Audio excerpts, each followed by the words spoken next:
So hello and welcome to FanFormula. Special week this week for FanFormula because it's FanFormula's birthday.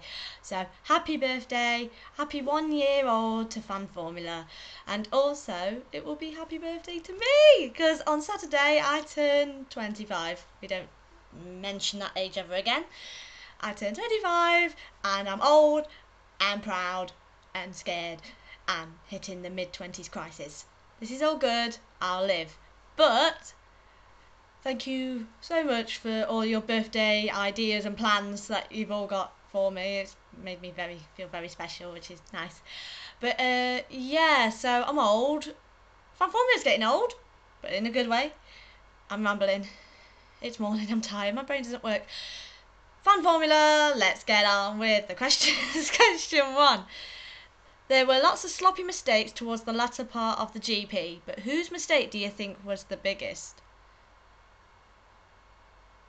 You know, this is the problem with FanFormula for me, is I always read the questions the day before, then do them now, and don't remember any of the little research that I did to find out the answers to the questions. I did watch the Grand Prix, honestly, I did. I just don't remember a lot of the latter half. I was tired. That's my excuse. Quite a few people made little stupid... To be honest, it's got to be the Schumi and Ricciardo. Daniel's accident. Because I know Schumacher, I think, has got a penalty. I really should read. Got a penalty afterwards. But I think it was a bit of both there. Schumacher should have been watching where he was going and braked earlier, and Ricciardo shouldn't have been going. I know he was trying to overtake, but he was going quite slowly around that corner, and it was always inevitable that was going to happen. It was just lucky that there was that big massive runoff area there, otherwise that would have been a lot more disastrous than it could have been. So I'd probably say them, because Ricciardo is the youngest as such, and then Schumacher's the oldest, so they both should have known a little bit better, really. So that's my mistake. Question 2. Whose performance most impressed you during the race and why? Timo Glock. Timo Glock's impressed me the most. 12th place. What a great result for 12th place. That, you know, they now overtook Caterham, and that's going to be worth millions of pounds to them. And that's a great performance for me. Yes, it wasn't in the points, but it just shows that Marussia,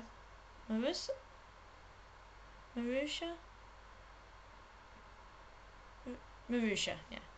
Marussia are making leaps and bounds and steps forward, and hopefully maybe in the next, maybe not this year, but maybe next year, they might have a chance at some points, which would be amazeballs.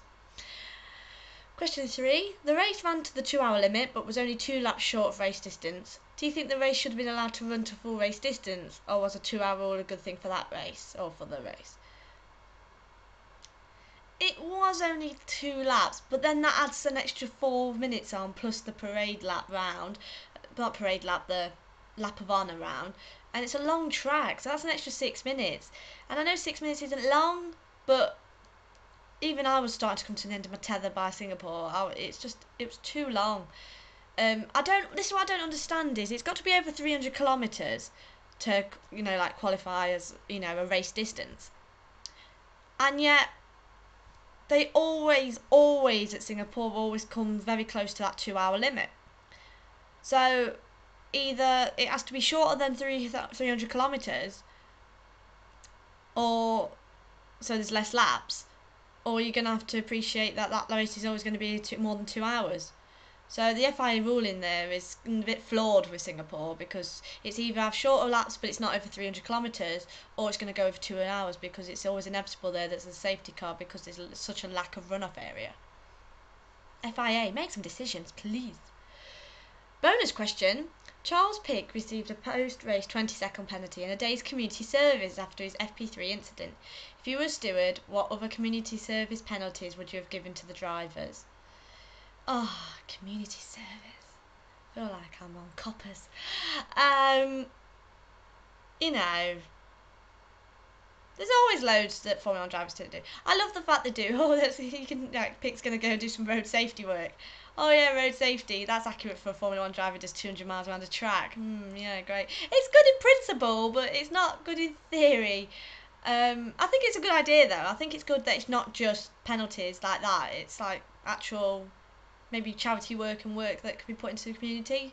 I love the fact though it wasn't even just him that got it. It's his race engineer. Pick's race engineer has to do community service. What a lol. Imagine you, how peed off as a race engineer you would be if your driver got you into trouble for something you technically didn't even do. As much as you would have been telling him, there's red flags out, Pick, there's red flags, Charles, there's red flags out, you should be watching them. What did he do? He wasn't the driving, he was just sat on the pit wall. He wasn't tagging along. So, charged by associate there. So, I don't know, but there's plenty more drivers could be doing. Maybe spend a day as a marshal if they do something wrong. Like if they cause a crash. So spend a day, maybe instead of Grosjean getting a race ban as such, if he still had the race ban, but he had to spend a day marshalling at the next circuit, as punishment. So if there's accidents, he has to deal with it. So he sees it from the other side. There's all manner of things that people can do. It depends on the nature of the incident as such.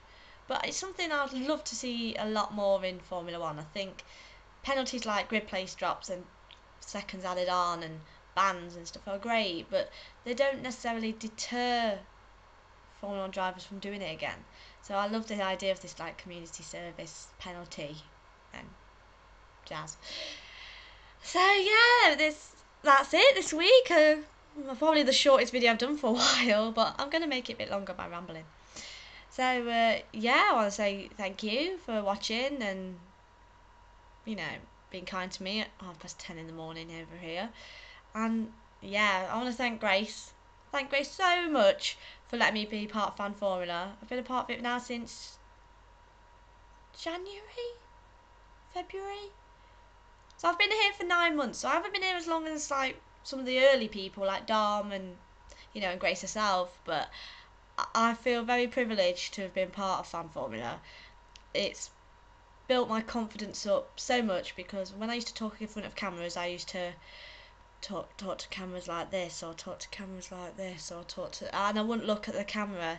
Now I can look at you, yes, you there, hiding away, probably drinking your tea, and say things to you that I wouldn't have been able to say before. I love that. I love the fact that FanFormula has built my confidence up, and now I'm not so afraid to look into the camera's eye, and and talk to you, and I know that people are watching this. It's not just they're watching the FanFormula where it's all our videos. I know people specifically who just watch my videos, and that makes me feel so proud because I'm not that excited and my opinions are a bit weird. So it's lovely to know that there are people out there who, not only FanFormula people but friends and family and stuff, who take the time to watch this and appreciate what I have to say, even if they don't necessarily agree with what I have to say. And I love hearing other people's opinions, and FanFormula has brought me so much closer to people, so close that I've now met people off Twitter that 6 months ago, 9 months ago, I never had heard of, and I've actually met them face to face. So it's not just FanFormula's just been a fun thing I do every Monday or Tuesday. It's made me friends. People I talk to now pretty much more on a daily basis, and I cannot thank Grace enough for that.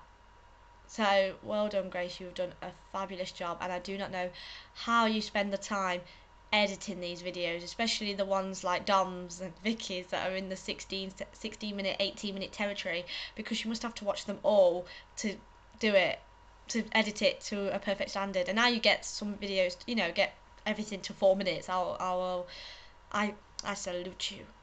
So thank you very much, Grace, and thank you for all the hard work you do. We do appreciate it wholeheartedly, and I'm looking forward to having a break next week for my birthday celebrations. If you're on Twitter, follow me at Squiffany, because it's fancy dress and my costume is amazing, and I just think it'd be fun. So, apologies in advance for the drunken tweets.